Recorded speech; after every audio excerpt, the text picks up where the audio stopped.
नमस्कार दोस्तों, मैं नीतीश रघुवंशी स्वागत करता हूं आपको अपने YouTube चैनल रघुवंशम स्टडी पर। दोस्तों, हम कवर करने जा रहे हैं मध्य प्रदेश का करंट अफेयर्स, जिसमें सबसे पहला क्वेश्चन आपके सामने है। प्रदेश स्थित लोक सेवा केंद्रों का नाम बदल कर क्या कर दिया गया है? दोस्तों, जिन केंद्रों का नाम पहले लोक सेवा केंद्र था, अब उनका नाम जो बदल दिया है दोस्तों, वो रख दिया है मुख्यमंत्री नागरिक सुविधा केंद्र। क्या रखा है दोस्तों? मुख्यमंत्री नागरिक सुविधा केंद्र, इसका नाम नया हो चुका है। ठीक है, ध्यान दीजिए, यहाँ ऑप्शन जो है कौन सा सही होगा? डी ऑप्शन सही होगा। दोस्तों, ये केंद्र क्या उद्देश्य है इस केंद्रों का? तो ध्यान दीजिएगा, जो भी सरकारी योजनाएं हैं और उससे रिलेटेड जो भी जानकारी है जो आम नागरिक को चाहिए, वो वहां से आपको मिल पाएगी। अगर कोई समस्या भी होती है तो उस समस्या का समाधान भी वहीं से होगा। ठीक है, अगर ऐसा समस्या का समाधान नहीं हो पाता है किसी भी रिलेटेड, अगर आप जानकारी हो उससे, तो पर्टिकुलर विभाग के जो अधिकारी हो उन पे कार्रवाई करने का आश्वासन भी मुख्यमंत्री द्वारा दिया गया है। ठीक है, और लोक सेवा दिवस कब मनाया जाता है अगर पूछा गया दोस्तों, तो 25 सितंबर को क्या मनाया जाता है? 25 सितंबर को लोक सेवा दिवस भी मनाया जाता है। ये भी अगर कभी क्वेश्चन रहा तो ध्यान दीजिएगा, अभी पढ़ रहे तो आपको याद रहे, लोक सेवा दिवस कब मनाया जाता है? 25 सितंबर को। ठीक है, चलिए बढ़ते हैं अपन अगले प्रश्न पर। प्रदेश के किस जिले का चयन फोर्टिफाइड राइस कर्नेल के वितरण के लिए किया गया है? तो ध्यान दीजिएगा दोस्तों, सीधी, नीमच, रतलाम और सिंगरौली। तो हमारे मध्य प्रदेश में जिसे चुना गया है वो है सिंगरौली। इसका भी ऑप्शन क्या होगा? डी होगा। दोस्तों, सबसे पहले बात करते हैं कि फोर्टिफाइड राइस कर्नेल क्या है। तो इसमें क्या होगा दोस्तों, इस पर्टिकुलर की बात की जाए तो यहाँ पर जो चावल होगा, इस चावल को सबसे पहले पाउडर के फॉर्म में कन्वर्ट किया जाएगा। इसमें जो भी आवश्यक पोषक तत्व होंगे उसको मिलाकर वापस से इसको चावल के आकार में ढालकर जो नॉर्मल चावल है उसमें लगभग 1:100 का अनुपात मिलाकर इसे वितरित किया जाएगा। ये सब क्यों किया जा रहा है उसकी वजह जान लीजिए। क्योंकि कुपोषण को बढ़ता देख और कुपोषण को कम करने के उद्देश्य से केंद्र सरकार द्वारा ये योजना लाई गई है, जिसमें हमारे मध्य प्रदेश से किनको चुना गया है? सिंगरौली को चुना गया है। ठीक है, चलिए अगले प्रश्न पर बढ़ते हैं। 1 फरवरी 2021 को आयुष हेल्थ एंड वेलनेस केंद्रों का शुभारंभ किस मंत्री द्वारा मंत्रालय का शुभारंभ ऑनलाइन किया गया है? तो देखिए, यहाँ पर मुख्यमंत्री, प्रधानमंत्री, आयुष राज्य मंत्री, खाद्य मंत्री, ये क्या होंगे? आयुष राज्य मंत्री। और दोस्तों, ये उन्हीं से संबंधित विभाग है, इसका मतलब इसका आंसर कौन सा होगा? सी होगा। लगभग 25 सेंटर को शुरुआत में ये खोल रहे हैं। अगर ये सक्सेस रहे तो आने वाले समय में और भी आगे खुल पाएंगे। इनका उद्देश्य क्या है कि जो शहर से काफ़ी दूरी पर स्थित जो गांव है, जहां पर प्रॉपर सुविधा नहीं मिल पाती है हेल्थ की, वहां तक निःशुल्क रूप में ये उपचार को पहुंचाना चाहते हैं सरकार के माध्यम से, इसलिए ये केंद्र खोले जा रहे हैं। ठीक है, चलिए अगले प्रश्न पर बढ़ते हैं। किस राज्य में FIR आपके द्वारा प्रोजेक्ट शुरू किया गया है? कर्नाटक, हरियाणा, उत्तर प्रदेश, मध्य प्रदेश। इसका भी आंसर क्या होगा दोस्तों? डी होगा। मध्य प्रदेश इसका आंसर होगा। FIR आपके द्वारा नहीं, बल्कि क्या है? FIR आपके द्वारी प्रोजेक्ट का नाम है। इसका उद्देश्य क्या है दोस्तों कि हर छोटे मोटे मामले के लिए जब थाने जाना पड़ता था, तो इस प्रोजेक्ट के द्वारा ये कहा गया है कि आप घर बैठे ही 100 नंबर पर डायल कर ले, पुलिस सीधा आपके द्वार आएगी, मतलब आपके घर आएगी।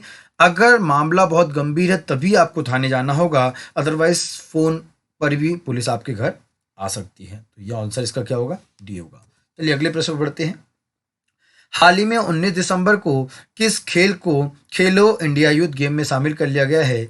मलखंब, क्रिकेट, हॉकी या फुटबॉल? तो ध्यान देगा दोस्तों, यहाँ जो शामिल किया है मलखंब को शामिल किया है किसके अंदर? खेलो इंडिया यूथ गेम्स के अंदर। लेकिन ध्यान दीजिएगा, ये इसके अलावा भी 3 गेम और है, लगभग 4 गेमों को उसमें शामिल किया गया था। एक तो था आपका मलखंब, इसके अलावा जो दूसरा शामिल किया गया था वो आपका था दोस्तों गतका, ये, और तीसरा जो आपका किया था वो था करली पायट्टू, और चौथा जो था वो थांगसा। ये आपके साउथ इंडिया के मार्शल आर्ट है। क्या है ये? Martial art. इन गेमों को भी उसमें शामिल किया गया है। क्लियर है सभी को? दूसरी बात, अगर यहाँ से अगला क्वेश्चन बन जाएगा कि खेलो इंडिया जो है 2021 कहाँ पर होने वाला है हमारे देश के अंदर, तो हरियाणा के पंचकुला में होने वाला है। कहाँ होने वाला है दोस्तों? हरियाणा के पंचकुला में होने वाला है। खेलो इंडिया 2021 कहाँ पर? हरियाणा के पंचकुला में। ध्यान दीजिएगा, बहुत सी जानकारी आपको यहाँ से होना चाहिए कि खेलो यूथ इंडिया यूथ गेम जो कहाँ होने वाला है, हरियाणा के पंचकुला में। कौन कौन से गेम शामिल किए गए ये, और इसी के साथ एक और इन्फॉर्मेशन आपको होना चाहिए कि हमारे फिर खेल मंत्री कौन है भारत के, वो है आपके किरण रिजिजू। ये सब कुछ इन्होंने ही किया है, ठीक है, ध्यान दीजिएगा। चलिए अगले क्वेश्चन पर बढ़ते हैं। किस देश किस देश का पहला और दुनिया का दूसरा इन्फेंट्री म्यूजियम किस राज्य में बनाया जा रहा है? देश का ये ना होगा, देश का पहला और दुनिया का दूसरा। सबसे पहले तो इन्फेंट्री म्यूजियम क्या होता है दोस्तों? जो सेना की शौर्य गाथा को वर्णित करता है, ऐसा जो म्यूजियम होता है वो इन्फेंट्री। इसके पहले अगर देखा जाए ओवरऑल वर्ल्ड में तो केवल अमेरिका के कंसासा में स्थित है, अमेरिका के कंसासा में पहला वाला स्थित है। और जो दूसरा हमारे यहाँ बन रहा है वो हमारे मध्य प्रदेश में बन रहा है। आंसर 20 का सही होगा। आप बारीकी मध्य प्रदेश में कहा तो इंदौर के पास आपने नाम भी सुना होगा, महू, धार के अंदर। यहाँ पर बन रहा है 3 मंजिला म्यूजियम बन रहा है। और यहाँ पर क्या होने वाला सुनिएगा दोस्तों, आपने बहुत से अनुसूचित जाति जनजाति के काफ़ी म्यूजियम आपने भोपाल में भी देखे होंगे, लेकिन शौर्य जो अगर देखा जाए वीर गाथा का, अपने जो वीर सैनिक हैं उनकी गाथा के बारे में ये पहला बन रहा है इन्फेंट्री म्यूजियम। और इसमें क्या क्या होगा तो देखिएगा ध्यान से, इसमें जितनी भी गौरवान्वित करने वाली ऐतिहासिक घटना होगी, शौर्य वीर होंगे, सैनिक के हुए स्टैचू बनाए जाएंगे, यहाँ पर आपको फोटो गैलरी देखने को मिलेगी। साथ ही जितने भी युद्ध, जैसे आप 65-71 के जो इंडो पाकिस्तान का युद्ध है वो आपको अगर देखा जाए, शिवाजी, इनके सबके स्टैचू वैसे के वैसे।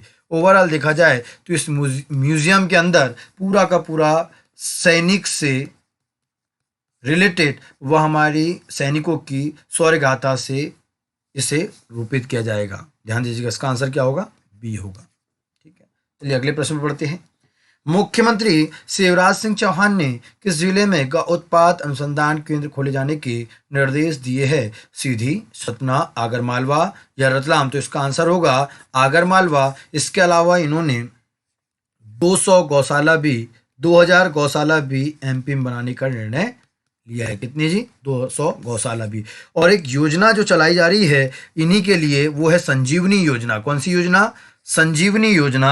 और इस संजीवनी योजना का उद्देश्य है कि जो सरकारी जमीन उस पर घास लगाकर जो गाय हैं उनको भी आसानी से उनका पोषण दिया जा सके, ठीक है। चलिए अगले प्रश्न पर बढ़ते हैं। हाल ही में किस विभाग ने लोकल फॉर दिवाली हैशटैग अभियान का शुभारंभ किया? दोस्तों हमारे देश की जो लोकल चीज़ें उनको बढ़ावा देने के लिए, और जो बाहर की चीज़ें हैं, मतलब कहने का अर्थ है स्वदेशी चीज़ों को बढ़ावा देने के लिए और चीनी सामान का बहिष्कार करने हेतु ये लोकल फॉर दिवाली हैशटैग जो अभियान शुरुआत किया था, ये हस्तशिल्प विकास निगम ने शुरू किया था। इसका आंसर कौन सा होगा? डी होगा। हाल ही में किस शहर में स्थित बैजाताल में नौकायान प्रारंभ किया? दोस्तों जो बैजाताल जो तालाब है वो आपके कहाँ पर स्थित है? ग्वालियर में। कहाँ स्थित है ये? आपके ग्वालियर में स्थित है। क्योंकि ग्वालियर के लोगों को और वहाँ आने वाले पर्यटन सैलानियों को और अधिक अच्छी सुविधा मिल सके और अच्छा लग सकते, ऐसे आकर्षित लगने के लिए एक पर्यटन स्थल का निर्माण किया जा रहा है जो बैजाताल होगा। और वहाँ पर इसी उद्देश्य से नौकायान भी प्रारंभ की जा रही है, और नौकायान प्रारंभ कर चुके हैं, जिससे क्या होगा, यहाँ पर सैलानी जो होंगे या यहाँ के रहने वाले लोगों को ये आकर्षित कर पाए, ठीक है। तो आंसर कौन सा होगा इसका? सही ग्वालियर होगा, बी ऑप्शन सही होगा। चलिए अगले प्रश्न बढ़ते हैं। हाल ही में भारत भवन भोपाल में कब से वर्चुअल टूर की सुविधा प्रदान की गई है? दोस्तों ये की थी आपकी 25 नवंबर 2020 से। इसका उद्देश्य क्या था कि एक ही क्लिक के अंदर आपको भारत भवन के अंदर पूरी की पूरी जो भी आपके टूर होगा, देश के पहले मल्टी आर्ट सेंटर भी यही है, तो यहाँ पर एक ही क्लिक में घर बैठे आप भारत भवन की सभी गैलरीज को, वर्कशॉप को, कला आदि को निहार सकते हैं, देख सकते हैं। और ध्यान दीजिए कहाँ पर? भारत भवन। और ये भारत भवन जो स्थापित किया था 1982 में किया था दोस्तों। अगर नाम आया तो ध्यान दीजिएगा। साथ में कब किया था ये तो आंसर लगा लीजिए, बी इसका आंसर होगा। और इसके वास्तुकार कौन थे? तो इसके वास्तुकार थे चार्ल्स कोरिया। कौन थे इसके वास्तुकार? चार्ल्स कोरिया थे। चलिए अगले प्रश्न पर बढ़ते हैं। 19 से 21 मार्च की अवधि में लीड चौक साहित्य महोत्सव कहाँ आयोजित किया जाएगा? दोस्तों ये शिवराज सिंह चौहान जी ने इसका लोगो भी महोत्सव का विमोचन भी कर दिया इस लोगो का। और ये आपका जो लगने वाला है ये आपका इंदौर में लगने वाला है। इसका आंसर कौन सा सही होगा? जो लोगों का विमोचन है इस महोत्सव को किसने किया है? शिवराज सिंह चौहान जी ने किया है। चलिए अगले प्रश्न पढ़ते हैं। मध्य प्रदेश में कितनी मंडियों को पायलट प्रोजेक्ट के रूप में पेट्रोल पंप स्थापित किए जाएंगे। ध्यान दीजिएगा, पायलट प्रोजेक्ट का अर्थ ये है कि और भी काफ़ी प्रोजेक्ट इसमें शामिल किए गए हैं। इसमें एक मंडी वाला प्रोजेक्ट, स्मार्ट मंडी का प्रोजेक्ट भी शामिल है, स्मार्ट मंडी का। और लगभग शुरुआत में 25 मंडियों पर, कितनी मंडियों पर दोस्तों, 25 मंडियों पर पेट्रोल पंप स्थापित किया जा रहा है, जिससे क्या होगा, पेट्रोल पंप को और स्मार्ट, मंडियों को और स्मार्ट बनाया जा सके। इसका आंसर कौन सा होगा, बी होगा। चलिए अगले प्रश्न पर बढ़ते हैं। मध्य प्रदेश विधानसभा उपनिर्वाचन 2020 में कुल कितने प्रतिशत मतदान हुआ। ध्यान दीजिएगा दोस्तों, पहले 2018 में जो चुनाव हुआ था वहाँ पर लगभग 72.93% की वोटिंग हुई थी टोटल, और यहाँ पर कांग्रेस की सरकार बनी थी। उसके बाद लगभग 15 महीने बाद यहाँ पर सरकार गिरने के बाद उपचुनाव हुआ, और उपचुनाव में लगभग कितने सीटों के लिए हुआ ये भी आपको याद होना चाहिए। कितने सीटों के लिए, 28 सीटों के लिए। कितने उम्मीदवार मैदान में थे, 355 उम्मीदवार, जिसमें लगभग 12 आपके पूर्व मंत्री भी थे। और जब ये इलेक्शन हुआ उपचुनाव, तो यहाँ पर जो पोल हुआ था लगभग 70.2% वोटिंग हुई थी। तो इसका आंसर कौन सा होगा, उपचुनाव में कितनी वोटिंग हुई, 70.27। ठीक है, आंसर क्या होगा, बी होगा। चलिए अगले प्रश्न पर बढ़ते हैं। हाल ही में प्रदेश के मुख्यमंत्री शिवराज सिंह चौहान ने प्रदेश के सभी विद्यालयों में कौन से विषय की शिक्षा प्रारंभ करने का निर्णय लिया है। दोस्तों, खेल, योग, प्रबंधन या कंप्यूटर। खेल पहले ही आ चुके, प्रबंधन भी। केवल योग बचा हुआ था, इसको अनिवार्य कर दिया नई शिक्षा नीति के अंतर्गत, ताकि रोग प्रतिरोग से लड़ने की क्षमता बच्चों में बढ़ सके। और साथ में कहीं ना कहीं इम्यूनिटी वेबिनार का भी शुभारंभ इसके द्वारा किया जा रहा है। तो ध्यान रखिएगा, शिक्षा में एक नया जो जोड़ा गया है वो क्या है, योग है। आंसर क्या होगा, बी होगा। चलिए अगले प्रश्न पर बढ़ते हैं। हाल ही में प्रदेश का पहला विध्वंस मैदान किस जिले में बनाया गया है। विध्वंस मैदान, डिमोलिशन ग्राउंड जिसकी बात की जा रही है, डिमोलिशन ग्राउंड कहाँ बनाया जाएगा, कहाँ बनाया गया है, सॉरी। तो ध्यान दीजिएगा, डिमोलिशन ग्राउंड, विध्वंस मैदान, ये जो है आपके जबलपुर के खमरिया में बनाया गया है। कहाँ पर बनाया गया है, जबलपुर के खमरिया में। दोस्तों, एक खमरिया में एक ऑर्डिनेंस फैक्ट्री है, ऑर्डिनेंस फैक्ट्री खमरिया। यहाँ पर क्या होता है, जो पुराने गोला बारूद थे उनको नष्ट करने के लिए इनको महाराष्ट्र में और यूपी में भेजा जाता था, जिससे लगभग 10 करोड़ रुपए की लागत भी इनको हर साल आती थी। उसकी वजह से यहाँ पर एक मैदान का निर्माण किया, जिस मैदान का नाम रखा है विध्वंस मैदान। और कहाँ बना है ये, जबलपुर के खमरिया में। इसका आंसर क्या होगा, ए, जबलपुर। ठीक है, चलिए अगले प्रश्न पढ़ते हैं। आत्मनिर्भर मध्य प्रदेश रूट मैप 2023 का विमोचन कब किया गया था। ध्यान दीजिएगा, ये किया गया था दोस्तों 12 नवंबर 2020 को किया गया था, 12 नवंबर 2020 को किया गया था।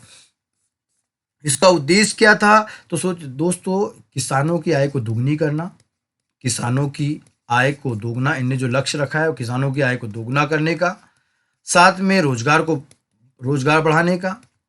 इसके अलावा जो आपके 3 मुख्य हाईवे है, चंबल एक्सप्रेस वे, उसके अलावा नर्मदा एक्सप्रेस वे और भोपाल इंदौर एक्सप्रेस वे, इनको भली भांति अच्छे से निर्माण करना, आदर्श बनाया जाएगा और निवेश को बढ़ावा देना। ऐसे इन्होंने रोड मैप तैयार किया है और इसका विमोचन कब किया था, 12 नवंबर 2020 को। इसका आंसर क्या होगा जी, ए सही होगा। चलिए अगले प्रश्न पर बढ़ते हैं। मध्य प्रदेश के गए विधानसभा अध्यक्ष कौन बनाए गए, मध्य प्रदेश के नए विधानसभा अध्यक्ष कौन बनाए गए, तो वो उनका नाम कौन है दोस्तों, वो है आपके सीतारमण शर्मा, रामेश्वरम जी, गिरीश गौतम, रीति गौतम। तो ध्यान दीजिएगा, गिरीश गौतम इसके आंसर होंगे। ये कौन से नंबर के हैं, 18वें अध्यक्ष बनाए गए विधानसभा के। अगर बात आती है 17वें अध्यक्ष कौन थे जो इसके पहले थे, वो थे NC प्रजापति जी, जो किस पार्टी से, कांग्रेस पार्टी से थे। और ध्यान दीजिएगा, गिरीश गौतम जी जो है निर्विरोध चुने गए हैं। कैसे चुने गए हैं, निर्विरोध चुने गए हैं। साथ में अगर बात की जाए 4 बार के विधायक है, और दीव तालाब जो आपके रीवा का विधानसभा क्षेत्र है जहां से ये आते हैं, ठीक है, 4 बार के विधायक है ये। तो कौन होंगे वो, गिरीश गौतम। आंसर क्या होगा, सी होगा। चलिए अगले प्रश्न पर बढ़ते हैं। प्रदेश सरकार ने अंशिका गुप्ता को बेटी बचाओ बेटी पढ़ाओ योजना में किस जिले का ब्रॉड एम्बेसडर बनाया गया है। तो ध्यान दीजिएगा दोस्तों, जो रहने वाली है वो सीधी की और सीधी का बनाया गया है। और ध्यान दीजिएगा, 24 जनवरी को अंतर्राष्ट्रीय बालिका दिवस था। क्या था जी? अंतर्राष्ट्रीय बालिका दिवस था। और इसी दिन 24 जनवरी 2021 को हमारे यहाँ एक अभियान की शुरुआत की है, पंख अभियान की। और ये पंख अभियान की जो शुरुआत हुई कब हुई? 24 जनवरी 2021 को। इसका उद्देश्य क्या है दोस्तों? तो इसका उद्देश्य है जो किशोर बालिका है उन्हें क्या करना? सुरक्षा मुहैया कराना, सुरक्षा, पोषण, उनका स्वास्थ्य हो, उन उनके स्वच्छता हो, संपूर्ण विकास के लिए जो योजना चलाई जा रही है वो पंख अभियान जो चलाया गया वो किनके लिए चलाया गया? किशोर बालिका के लिए चलाया गया है।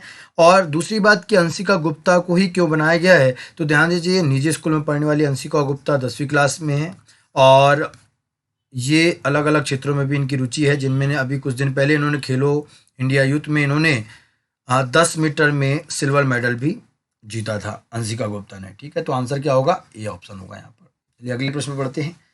किस सरकार ने संबल योजना को रीलॉन्च किया गया है? दोस्तों, संबल योजना को लॉन्च जो किया है मध्य प्रदेश सरकार ने, ये पहले शिवराज सिंह चौहान द्वारा चलाई गई योजना थी। बाद में कमलनाथ सरकार आने पर इसे बंद कर दिया गया था। वापस से शिवराज सिंह चौहान के आने पर इसे रीलॉन्च कर दिया है और इसका नाम भी एक और नाम रख दिया, नया सवेरा योजना भी इसका नाम रख दिया है। नया सवेरा योजना 2021 भी इसको लॉन्च कर दिया है। इसमें बहुत सी योजना शामिल है दोस्तों। संबल योजना के अंतर्गत अगर कुछ योजना मुख्य रूप से बात की जाए तो जैसे गर्भवती महिलाओं को मातृत्व सुविधा प्रदान करना, उसके अलावा देखा जाए कम बिजली बिल माफ़ करना या कम बिजली बिल बनाना, बीपीएल कार्ड वाले, विशेष तौर पे ये किसके लिए लागू की जा रही है? बीपीएल कार्डधारियों के लिए। साथ में इसमें सुपर 500 योजना को भी जोड़ा गया है, सुपर 5000 योजना को भी जोड़ा गया है, जिसके अंतर्गत क्या होगा? बीपीएल कार्डधारी जो बालक बालिकाएं होंगे, अगर वो 12वीं क्लास में ज़्यादा नंबर लेकर आते हैं तो उन्हें 30,000 रुपया गवर्नमेंट के द्वारा दिया जाएगा। साथ ही अगर कोई बच्चा राष्ट्रीय स्तर पर खेल में भाग लेता है तो उन्हें 50,000 रुपये की राशि भी दी जाएगी। बहुत सी योजना है जो संबल योजना घर के अंतर्गत चलाई जा रही है। इसका आंसर क्या होगा? सी होगा। चलिए अगले प्रश्न पढ़ते हैं। कौन सी कंपनी आर्टिफिशियल इंटेलिजेंस आधारित वॉइस वोट की सुविधा उपलब्ध करने वाली देश की पहली बन गई है? मध्य प्रदेश विद्युत वितरण कंपनी, पूर्व क्षेत्र वितरण कंपनी, पश्चिम क्षेत्र विद्युत वितरण कंपनी या दक्षिण क्षेत्र विद्युत वितरण कंपनी? तो दोस्तों ध्यान रखिए, ये है मध्य प्रदेश विद्युत वितरण कंपनी, ऑप्शन ए होगा। मतलब इनके जो कस्टमर होंगे, जिस एरिया में चलती है उनके कस्टमर को ये जिस भी भाषा में जानना चाहे उस भाषा में ये संतुष्ट करेगी, उनकी समस्याओं का समाधान करेगी। ये करने वाली ये पहली देश की पहली क्या है? ये कंपनी बनी हुई है। आंसर ये होगा। चलिए अगले प्रश्न पर बढ़ते हैं। हाल ही में मध्य प्रदेश सीटीजी का मुख्यालय भोपाल से हटाकर प्रदेश के किस जिले में? ध्यान दीजिएगा, विदिशा, जबलपुर, बालाघाट, सागर, तो ये बालाघाट में शिफ्ट कर दिया दोस्तों। सीटीजी एक्चुअल में क्या होता है? तो ध्यान दीजिएगा, सीटीजी होता है counter terrorist group. Counter terrorist group, इन्हीं के साथ हॉक ग्रुप भी जो काम करता है। ये 15 साल से पहले से बनाया गया था और अभी इन्हें कहाँ शिफ्ट कर दिया? पहले भोपाल में था, इन्हें हटाकर अब बालाघाट में कर दिया है।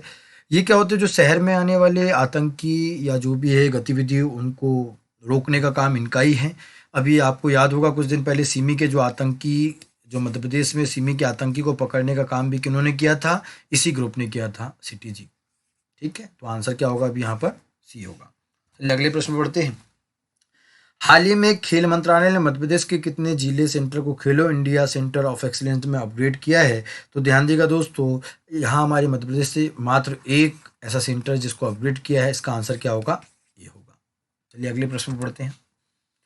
किस संभाग में फुटपाथ पर रहने वाले लोगों और भिक्षावृत्ति में संलग्न व्यक्तियों के पुनर्वास और सहायता के लिए अभियान दीनबंधु प्रारंभ किया? ये जो संभाग है इंदौर संभाग में चालू किया। लगभग इंदौर संभाग के जितने अंतर्गत आने वाले सभी जिलों में ये अभियान चलाया जा रहा है, दीनबंधु अभियान। कौन सा अभियान दोस्तों? ये दीनबंधु अभियान।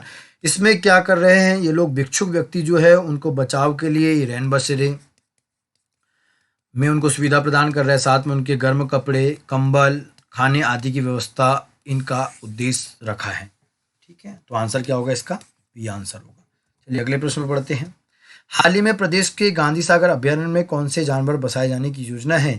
गांधी सागर अभ्यारण्य में कौन से? तो ध्यान देगा, चीता से हिरन। तो यहाँ पर जो जानवर है उसको किसको चुना है? चीता को चुना है। तो आंसर क्या होगा? ये होगा। अगले प्रश्न पर बढ़ते हैं। नसरुल्लागंज का नया नाम होगा। शिवराज सिंह चौहान द्वारा नसरुल्लागंज में कार्यक्रम को संबोधित करते हुए कहा गया था। अभी रखा नहीं गया है दोस्तों, सिर्फ ये घोषणा हुई है कि ऐसा किया जाएगा नाम रखने के लिए। इसके लिए इतिहास भी कहीं ना कहीं साक्षी है इस चीज़ का। इतिहासकार भी बताते हैं कि एक बेगम थी यहाँ पर, सुल्तान जहाँ, सुल्तान सुल्तान जहाँ, जो बेगम थी उनके 3 पुत्र थे। एक थे आपके नसरुल्ला, जो बड़े बेटे थे उनका नाम क्या था, नसरुल्ला।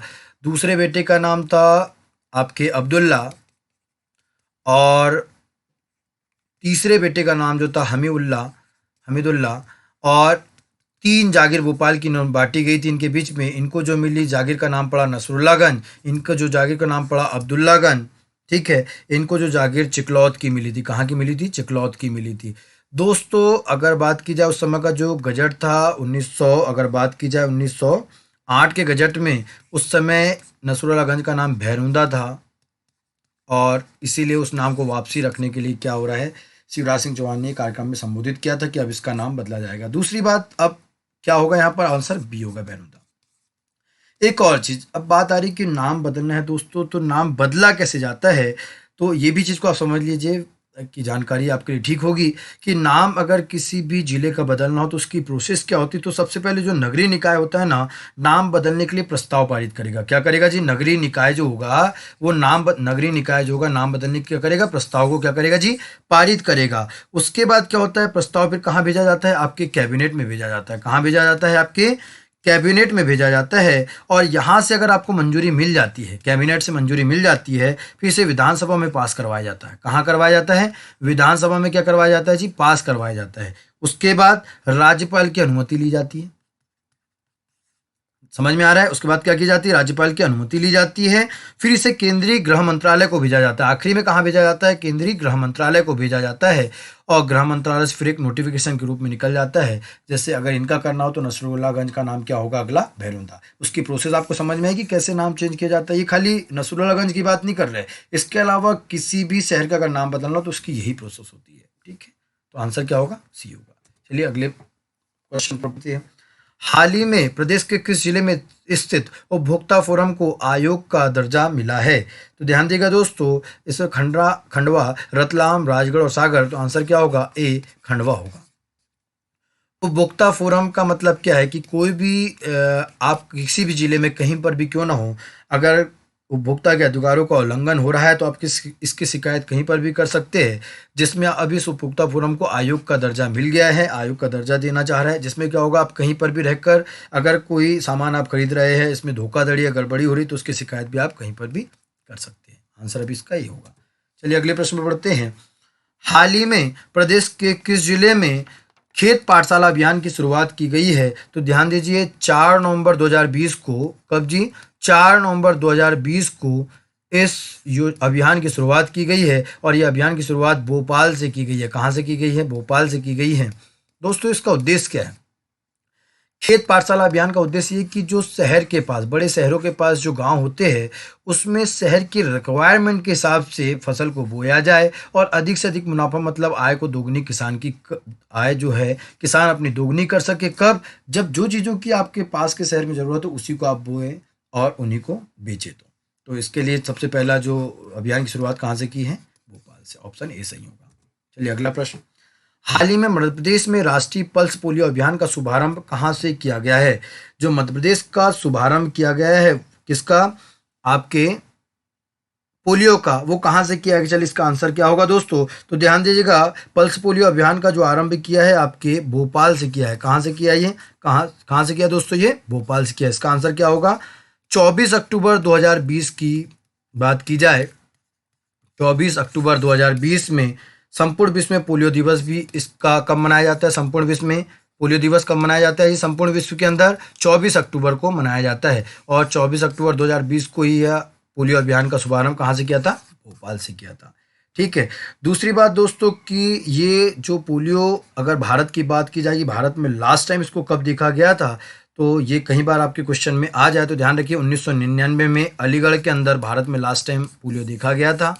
दूसरी बात, जो पोलियो होता है वो विषाणु से फैलने वाला रोग है। किससे फैलने वाला है जी, विषाणु से फैलने वाला रोग है। ठीक है, और अगर हम लोगों की बात करें कि भारत को कब ये प्रमाण पत्र मिल चुका था पोलियो मुक्त का, तो ये मिला था आपको 2014 में। कब मिल गया था दोस्तों? ये 2014 में मिला था। ठीक है, चलिए बढ़ते हैं हमारे अगले क्वेश्चन पर। मध्य प्रदेश राज्य में साल 2021 में कितने सकल घरेलू उत्पाद का लक्ष्य रखा है? जो रखा है मध्य प्रदेश सरकार ने वो रखा है 10 लाख करोड़ का। तो आंसर इसका क्या होगा जी? डी होगा। ये जीडीपी की बात की जा रही है, कितने रखा है? 10 लाख करोड़ का रखा हुआ है। चलिए अगले क्वेश्चन बढ़ते हैं। अभी हाल ही में किस शहर के हर्ष चौहान को राष्ट्रीय अनुसूचित जनजाति आयोग का अध्यक्ष बनाया गया है? दोस्तों ये रहने वाले कहाँ के हैं? तो ये रहने वाले इंदौर के हैं। इंदौर ने अध्यक्ष बनाया है। किस शहर के हर्ष चौहान को? इंदौर के है। इसका आंसर बी होगा। ध्यान दीजिएगा दोस्तों, जो अनुसूचित जनजाति आयोग का अध्यक्ष है और ये पद लगभग 3 सालों के लिए फिल किया जाता है। 1 साल से ये पद क्या था? खाली था, और अब इस पर किनको बिठाया गया है? हर्ष चौहान को बिठाया गया है। ठीक है, इसमें अगर देखा जाए तो इनकी शक्ति किस प्रकार की होती है, जो ये पद होता है वो किस प्रकार का होता है? तो ध्यान दीजिए, यहाँ के जो अध्यक्ष का पद होता है वो लगभग केंद्रीय मंत्री के बराबर का पद होता है। अध्यक्ष, उपाध्यक्ष और सदस्य चुने जाते हैं, और उपाध्यक्ष जो होता है वो राज्य मंत्री के पद का होता है। और जो आपकी बात की जाए कि सदस्य कैसे होते हैं, भारत सरकार के जिस प्रकार के सचिव होते हैं उस रेंज के ये इनके सदस्य होते हैं। ठीक है, तो आंसर क्या होगा इसका? भी ध्यान रखिएगा। ठीक है दोस्तों, उम्मीद है आपको ये जो करंट अफेयर्स के क्वेश्चन हैं आपको आंसर समझ में आएंगे। कुछ एक्सप्लेनेशन में अगर कोई शब्दावली में त्रुटि हो तो ध्यान रखिएगा। बाकी अपना ध्यान रखिए। वंदे मातरम, जय हिंद, जय भारत।